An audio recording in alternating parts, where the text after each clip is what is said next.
हे जे 500 कोटी आपण सांगितलं 14-15चे ते देशाकरता त्यांनी दिले, आपल्या महाराष्ट्राला दिलेले नाहीत. देशाकरताची तरतूद त्यांनी 500 कोटीची करून टाकली आहे.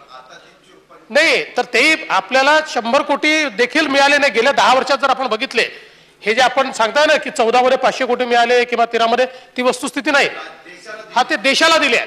तर ही जी योजना आहे, ही योजना 2005-6 सालापासूनच केंद्र सरकारने छोटी करून टाकली आहे.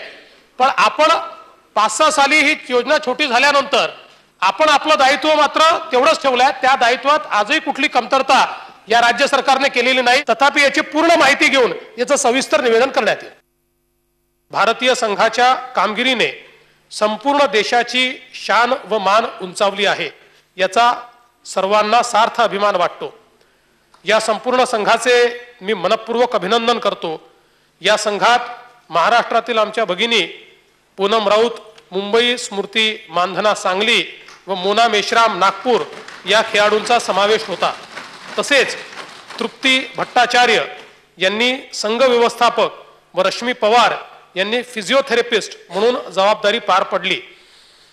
भारतीय संघाचे व्यवस्थापन आणि आरोग्य तंदुरुस्तीची ही धुराही महाराष्ट्राकडेच होती.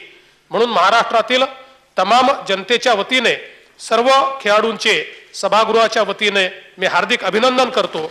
आणि त्यासोबत आमच्या या महाराष्ट्राच्या तिन्ही कन्यांना या ठिकाणी महाराष्ट्र शासनाच्या वतीनं प्रत्येकी 50 लाख रुपये हे देण्याच्या संदर्भात देखील या ठिकाणी मी घोषित करतो.